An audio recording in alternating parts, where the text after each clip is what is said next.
तो चलिए सीधे आज के विषय पर आते हैं। आज के इस विश्लेषण में हम राजाराम पाटिल के एक बेहद दिलचस्प और विचारोत्तेजक प्रबोधन भाषण की गहराई में जाने वाले हैं। देखिए, उनका ये भाषण कोई आम भाषण नहीं है। इसमें महाराष्ट्र के इतिहास, समाज सुधार और तर्कवाद यानी रैशनलिज्म के कई ऐसे पहलू हैं जो सोचने पर मजबूर कर देते हैं। हम यहाँ किसी एक पक्ष या विचारधारा का समर्थन नहीं कर रहे हैं, बल्कि बिल्कुल न्यूट्रल रहकर ये समझने की कोशिश करेंगे कि पाटिल जी ने इतिहास और समाज को किस नजरिए से देखा है। तो आइए इस सफर की शुरुआत करते हैं। अब सबसे पहले एक सवाल सोचिए, महान सम्राट अशोक, छत्रपति शिवाजी महाराज और आज के आधुनिक आगरी कोली समुदाय के बीच आखिर क्या कॉमन हो सकता है? क्या कोई समानता है? पाटिल अपने भाषण की शुरुआत ही इसी जबरदस्त सवाल से करते हैं। उनका दावा है कि हमारे प्राचीन इतिहास और आज के उन समुदायों के बीच एक बहुत गहरा लेकिन अक्सर इग्नोर कर दिया गया कनेक्शन है, जिन्हें इतिहास में किनारे कर दिया गया। और उनके मुताबिक इस कनेक्शन को समझे बिना हम आज के समाज की सच्चाई को पूरी तरह समझ ही नहीं सकते। इस पूरे विश्लेषण को हमने पाटिल के भाषण के आधार पर 5 अहम हिस्सों में बांटा है। पहला, छिपी हुई विरासत। दूसरा, प्रतीकों की वापसी। तीसरा, समानता की लड़ाई। चौथा, अंधविश्वास बनाम तर्कवाद। और अंत में, प्रगति का मार्ग। आइए 2000 साल से भी लंबी इस ऐतिहासिक यात्रा पर एक नजर डालते हैं। तो शुरुआत करते हैं हमारे पहले हिस्से से, छिपी हुई विरासत, जहां फोकस है नवी मुंबई के उस बौद्ध इतिहास पर जिसे कथित तौर पर मिटा दिया गया। यहां एक नंबर है 2570। अब ये सिर्फ एक रैंडम नंबर नहीं है, बल्कि एक पूरी ऐतिहासिक टाइमलाइन है।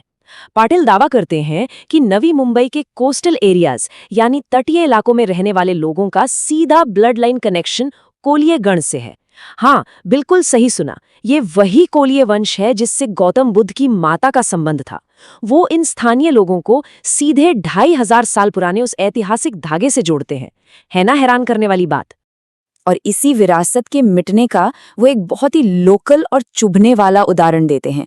उनके मुताबिक नवी मुंबई का जो नया एयरपोर्ट बन रहा है ना, उसके लिए प्राचीन केरू माता बौद्ध गुफाओं को पूरी तरह नष्ट कर दिया गया।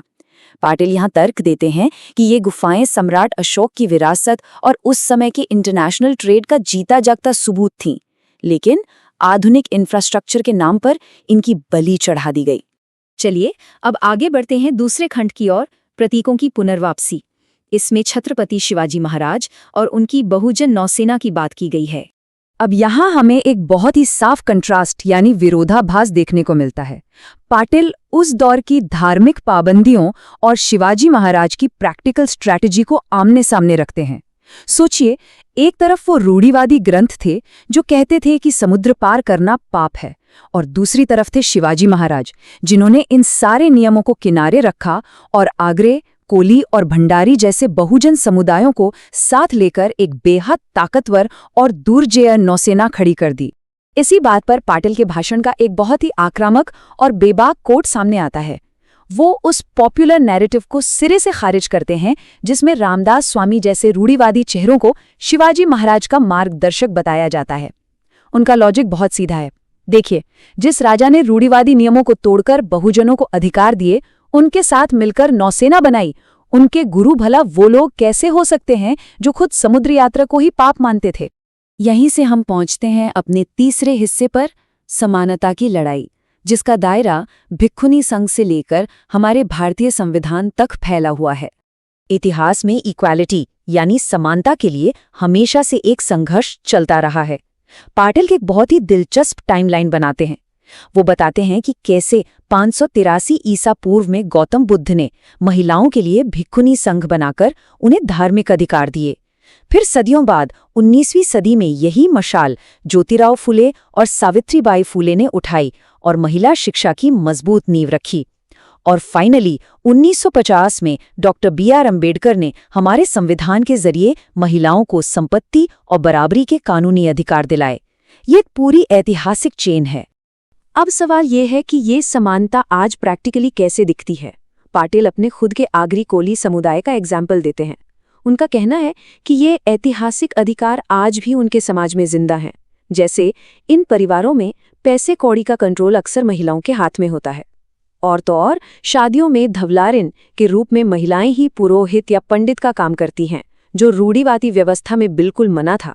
वो इस बात पर भी जोर देते हैं कि सार्वजनिक मंचों पर महिलाओं का कम से कम 50% रिप्रेजेंटेशन होना ही चाहिए। और इसी के साथ हम आते हैं इस विश्लेषण के चौथे और शायद सबसे दार्शनिक हिस्से पर, अंधविश्वास बनाम तर्कवाद, जहां धर्म और धम्म के बीच का अंतर समझाया गया है।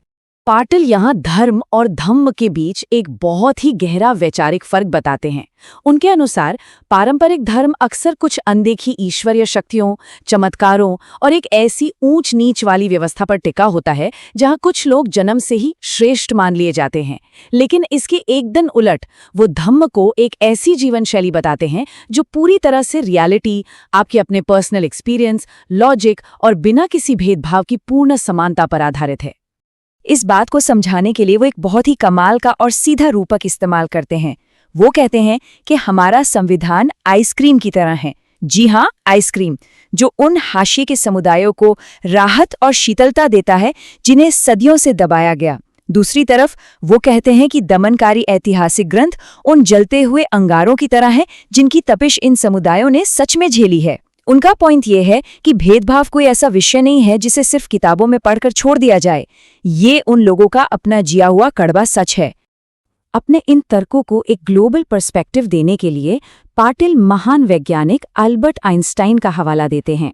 आइंस्टाइन ने एक बार कहा था कि भविष्य का धर्म एक ब्रह्मांडीय धर्म यानी कॉस्मिक रिलीजन होगा, और बौद्ध धर्म इस क्राइटेरिया पर बिल्कुल खरा उतरता है।